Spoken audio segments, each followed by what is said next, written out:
దేవుని నామానికి మహిమ కలుగును గాక. ప్రియ దేవుని బిడ్డలారా, ప్రతి ఉదయకాలం దేవుని వాగ్దానం చూస్తున్న ప్రియాతి ప్రియ దేవుని బిడ్డలందరూ ప్రత్యేకమైన వందనాలు. దేవుని బిడ్డలారా, ఈ దినము దేవాది దేవుడు ఏ వాక్కునిచ్చి లేవనెత్తుతున్నాడు చూద్దాం. పరిశుద్ధ లేఖన గ్రంథంలో నుంచి కీర్తనలు 92వ అధ్యాయము మొదటి వచనం చదువుకుందాం. యెహోవాను స్తుతించుట మంచిది, మహోన్నతుడా నీ నామము కీర్తించుట మంచిది.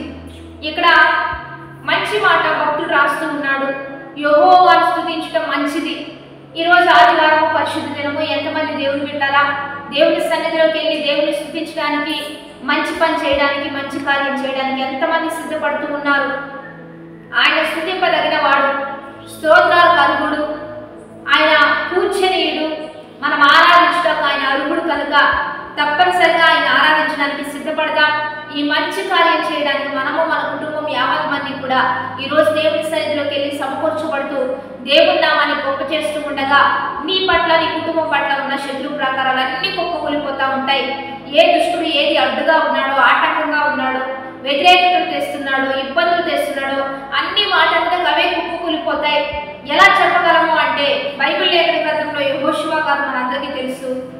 ఎరుకో కోట గోడలు అడ్డుగా వస్తున్నప్పుడు తను తన సైన్యం దేవుడు చెప్పిన రీతిగా వారందరూ కూడా 6 దినాలు ఒక మారు తిరుగుతూ దేవుని స్తుతిస్తూ, 7వ మారు బిగ్గరగా వారు కేకలు పెడుతూ దేవుని స్తుతిస్తూ ఉండగా వాటంతకు అవే వారి చేతిలో ఉన్న బూరలు వారు ఊదుతూ మరి దేవుని స్తుతిస్తూ ఉండగానే ఆ కోడలన్నీ కుప్పకూలిపోయినట్లుగా మనము మన కుటుంబం యావత్ మంది దేవుని సన్నిధిలోకి వచ్చి బిగ్గరగా దేవుని స్తుతిస్తూ ఆరాధిస్తూ ఉండగానే శత్రు ప్రాకారాలన్నీ కూడా కుప్పకూలిపోయే మంచి అనుభవం మనకు దేవుడు ఇస్తాడు. దేవుని బిడ్డలారా, ఎందుకంటే వాక్యం ఏమని సెలవిస్తుందంటే మహోన్నతుడా నీ నామము కీర్తించుట మంచిది. ఎందుకంటే ఆయన నామం కీర్తించుట అది మనకు మంచిదండి.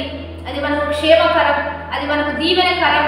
నీ కుడి ప్రక్కన ఎంతమంది కూలిపోయినా, నీ ఎడమ ప్రక్కన ఎంతమంది పడిపోయినా ఏ అపాయం నీకు వాటిల్లకుండా స్తుతి నీకు ఆ రీతిగా సహాయపడుతూ ఉంటుంది.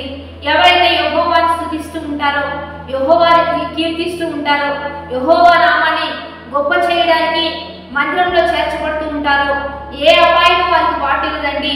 వారిని ఆశ్రయించి ఎవరైతే దేవుని ఆశ్రయిస్తారో వారు మహోన్నతిని ఆశ్రయిస్తూ ఉన్నారు. సర్వశక్తిని నీడలో విశ్రమిస్తూ ఉంటారు కనుక సర్వము ఆయన చేయగలుగుతాడు, సమస్తము సమకూరుస్తాడు.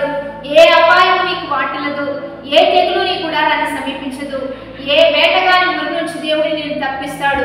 ఆయనను ప్రేమిస్తున్నావు కనుక, ఆయనను ఆరాధిస్తున్నావు కనుక ప్రతి శోధన నుంచి దేవుడిని నేను తప్పిస్తాడు, నీకు విడుదలనిస్తాడు, నీకు సహాయం చేస్తూ తన ఘనమైన నామాన్ని నీ ద్వారా మహిమ తెచ్చుకునే విధంగా దేవుడు గొప్ప చేస్తాడు. కనుక ఆదివారం తప్పనిసరిగా మందిరంలో కలుసుకుందాం.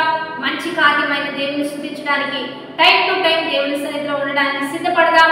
మీరు ఏ స్థలంలో ఉన్నా, ఏ ప్రాంతంలో ఉన్నా మీకు దగ్గరగా ఉన్న మందిరంలోకి వెళ్ళి మహోన్నతిని గొప్ప చేయండి, దేవుణ్ణి ఆరాధించండి. మనందరం ప్రార్థన చేద్దాం.